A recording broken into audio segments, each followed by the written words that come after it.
Good morning, everyone. We're here today on Friday, March 29th at 11:08 a.m. To present the city's 2023 Consolidated Annual Performance and Evaluation Report. That's our annual performance report that CDA, the city's Community Development Administration, provides to HUD, presenting our outputs and performance for HUD-funded projects.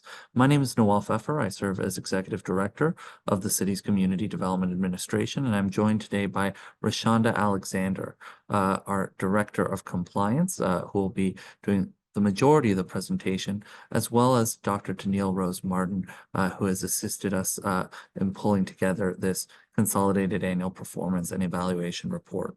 And I also want to thank the over a dozen staff who have worked on this and who've contributed to the work that we'll be sharing with you all today.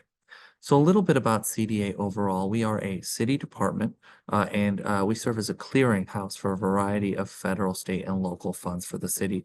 But we were founded in the 1970s with an explicit focus on administering HUD funds and a particular focus on affordable housing.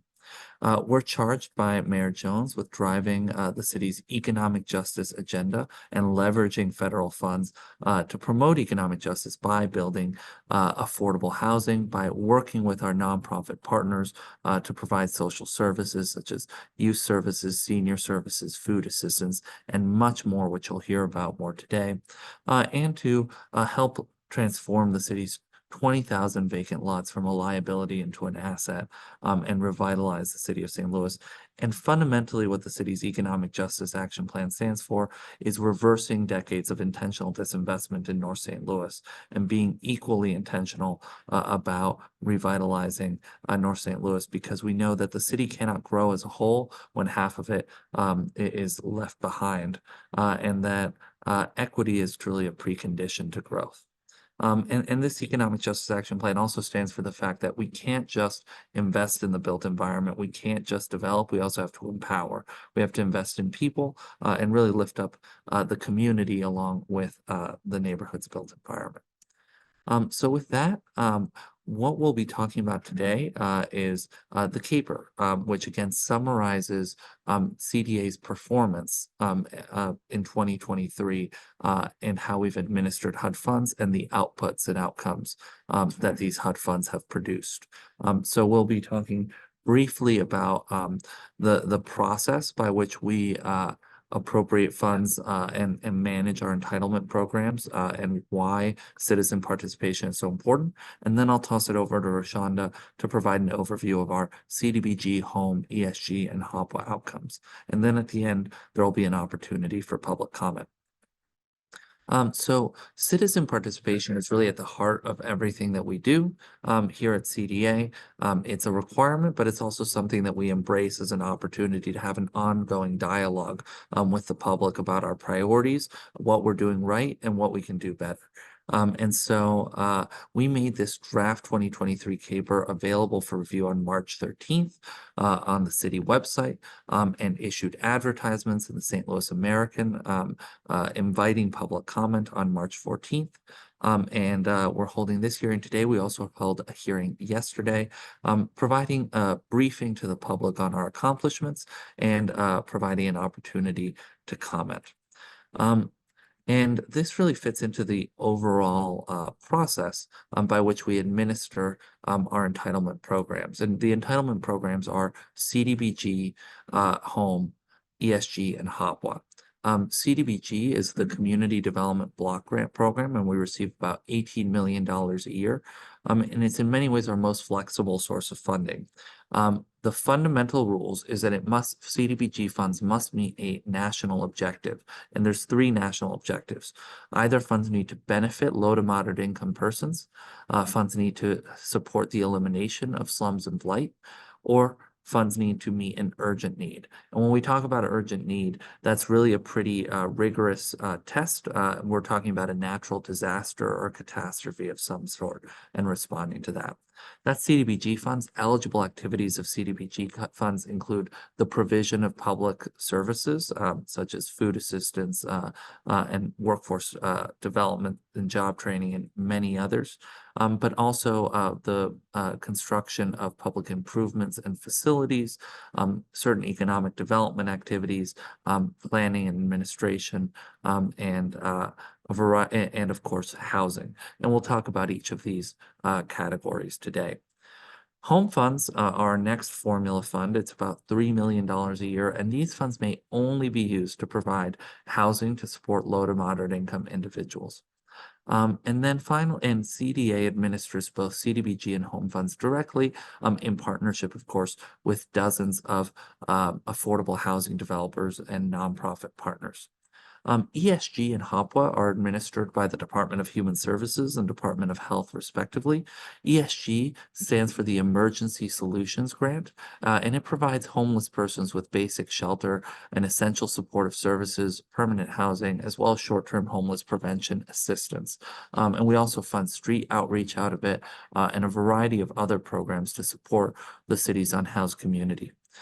We also administer through the Department of Health the Housing Opportunities for People with AIDS program, or HOPWA, which is again another roughly $3 million in funding to support the housing needs of persons living with HIV, AIDS, and their families. The way each of these programs work is that we start off by every 5 years putting together our 5-year consolidated plan. And this is actually our last year under the 2020 to 2024 consolidated plan. And we are just launching our 2025 to 2029 consolidated planning process. And in fact, we'll hold our first public meeting for that process on April 3rd and invite the public to join us.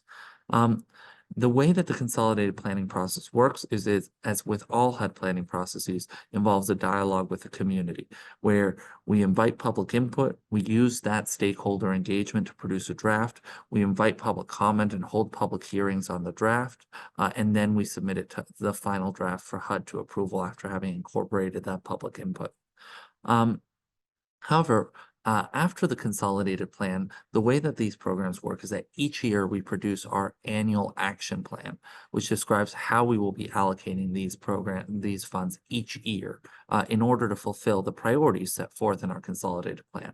So the consolidated plan, for example, might say, we want to build between 2020 and 2024, 300 housing units and provide 1,000 units of food assistance and 350 units of senior services.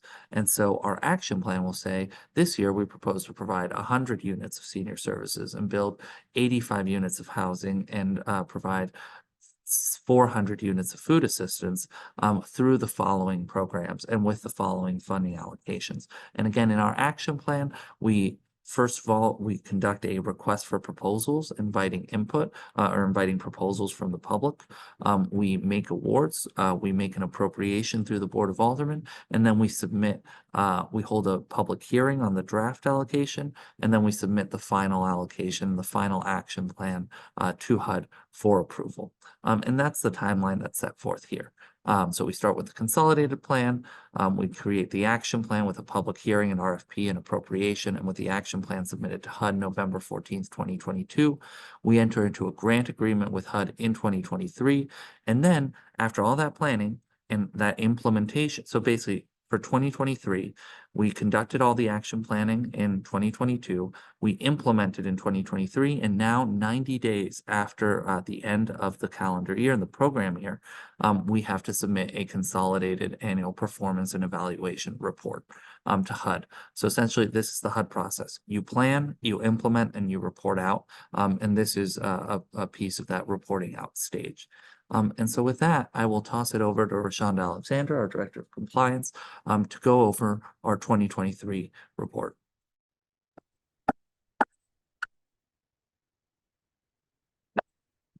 Good afternoon, good morning. So we received, as Noel mentioned, over 18 million as an estimate through the board bill. And actual funds for year 2023 in CDBG, there were 18,296,578 that we received. Thus far, we have over 14,062,197 in expenditures. For CDBG CV, those awards specifically for people affected by coronavirus pandemic, we received $13,231,362, of which we've spent a little over half of that in home. $3,244,042, ESG $1,589,377, and in HOPWA over $3,130,207. We next screen, please. It's okay. And of our sources of funds, this is our population by race. Roughly 70% of our participants and are Black and African American, self-reporting, 860 white, and so on. As you can see, we serviced 4,876 residents in the city of St. Louis in 2023. Next slide.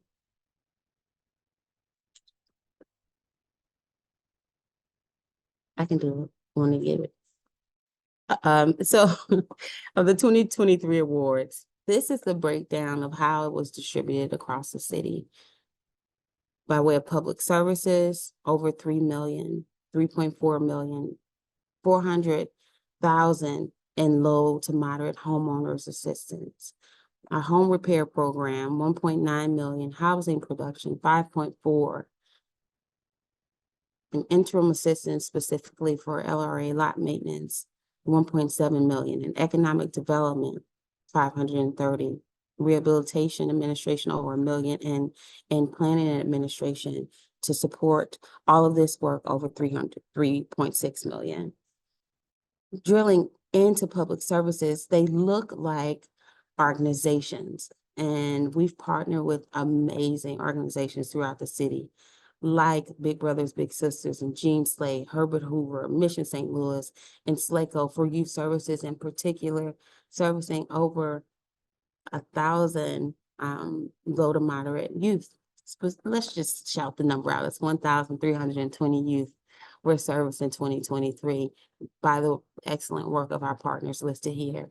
Senior services, our partners like SLAY and North Newstead Association, Northside Senior Services and City Seniors. They provided meals and transit and recreational services to 1,336 seniors. And food access, Carondelet Betterment Foundation, City Seniors, and Food Outreach. Guardian Angel Settlement provided food pantry services for 1,564 low to moderate income city residents. So these are some of our partners in public services specifically outlined throughout these expenditure categories, throughout these categories. And childcare, workforce development, thank you. Workforce development, employment connection, St. Patrick's Center, and Mission St. Louis, along with Urban League, our partners service 743 city residents. And homeless services, Covenant House and Hope House and Doorways provided supportive housing to 365 residents, of which 99 of those were homeless youth. Neighborhood beautification services with Operation Brightside and SLACO and NNA conducted cleanups for 225 events throughout the city, including over 1,000 graffiti removals and servicing community gardens, 77 community gardens and orchards. How do you say that? How do people say that? It's orchards? Yeah. Moving on. Child care and other news. Child care recipients, Guardian Angel Settlement provided services for 61 children and 196 residents. Our re-entry services with Criminal Justice Ministry, over 100 LMI residents, and landlord training for Tower Grove CDC with 290 3 participants. Next slide, please. In housing, our home repair services with Mission St. Louis has exponentially increased. In 2023, we provided 1,395 major home repairs. Our housing department has done excellent work in this area for CDA and for our residents in the city of St. Louis. So I just want to give them big kudos for the amount of work they're doing there. And our partners, Harambe, Mission St. Louis, and Habitat for Humanity help to make that possible.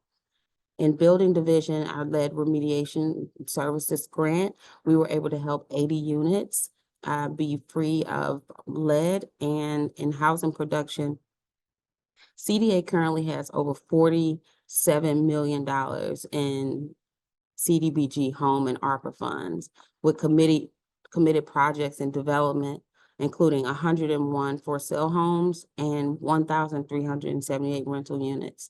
This is over $450 million of total development in the city of St. Louis.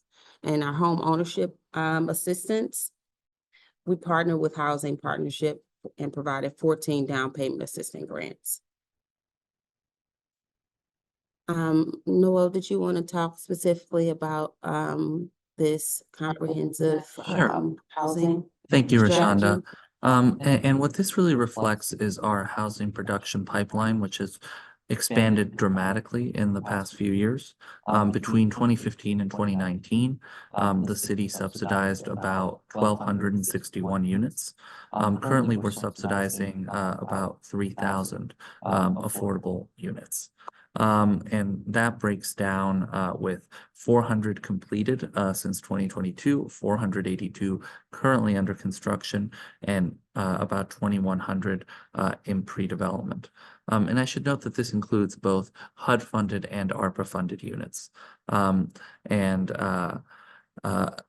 Essentially just wanting to highlight the quantity of work that's going on here with a total of $87 million in awarded funds and over $680 million in development. I'll also note, Rashonda mentioned our home repair work and the expansion there. In 2022, we provided 155 home repairs, whereas in 2023, we doubled that number to 332, and we're working to continue that expansion moving forward. Back to you, Rashonda. Thank you, Noel.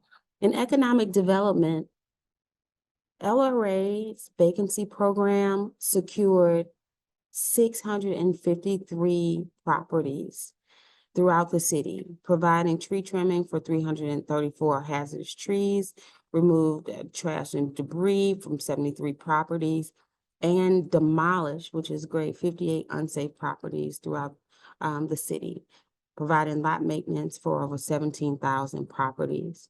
With the amount of vacant lots we have in the city, this work is very impactful. So we appreciate the partnership with LRA. SLDCs under their neighborhood commercial district facade program completed 5 facade improvements for 27 businesses that were in low to moderate income areas. And our partner Justine Peterson issued 80 microloans to help small businesses grow in 2023. Next slide, please.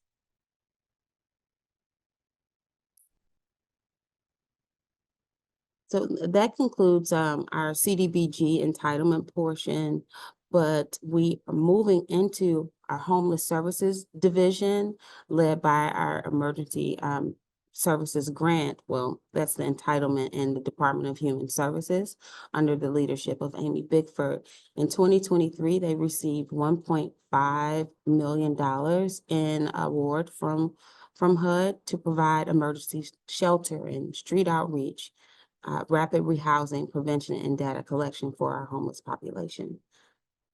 Oh, this picture is of some of the tiny homes that are off of Grand. So if you haven't had a chance, you should take a look at those. It's a very cool project and assisting our homeless population in the city. Next slide, please. It's Grand and Cass, just to be specific. Partners like AmeriCorps, Gateway 180, Peter and Paul, St. Martha's Hall, Covenant House, Our Ladies Inn, Interfaith Residence, and Epworth Children and Family Services, and the St. Patrick's Center are our partners that have provided shelter for our homeless population of over 2,000 people, 400 of which are our children, as you see here listed. And we will continue to help support this vulnerable population through this work and grant. Next slide, please.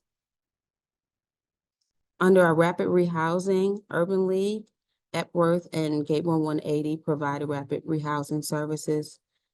In prevention, Doorway, St. Patrick's Center, the Urban League, Salvation Army and Criminal Justice Ministry, and Street Outreach was actually the Department of Human Services, the Homeless Services Division did street outreach in 2023 for over 121 people.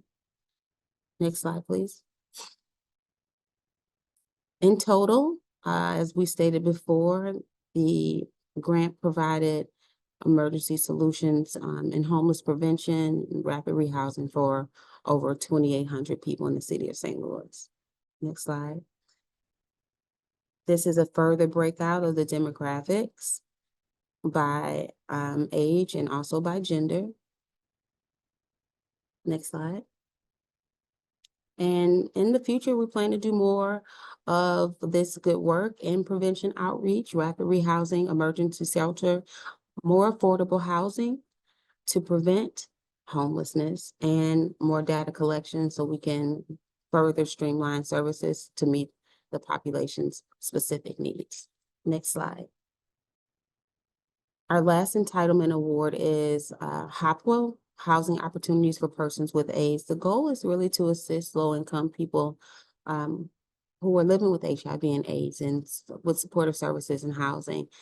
Some of the recipients have trouble with mental illnesses and substance abuse, and this service helps to provide medication on a regular basis. Our HOPWA staff and team led by Sylvia Jackson Bell, they provided program monitoring and they conduct site visits and they review deliverables and they work with our partners to give them training and technical assistance for this population. Next slide.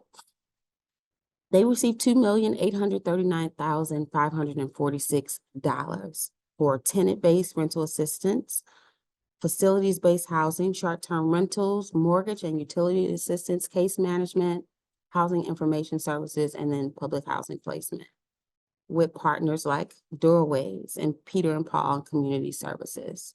This is Doorways' new campus that was also received funds from CDBG in previous years. So this is good work in the community on both sides. Over 755 were the anticipated goal for HOPWA of individuals to serve, but they killed it. The actual amount of people they served is 932. So kudos to them for exceeding the goal for 2023. And it's time for us to talk about anything you want related to the CAPER in this public comment portion of the hearing.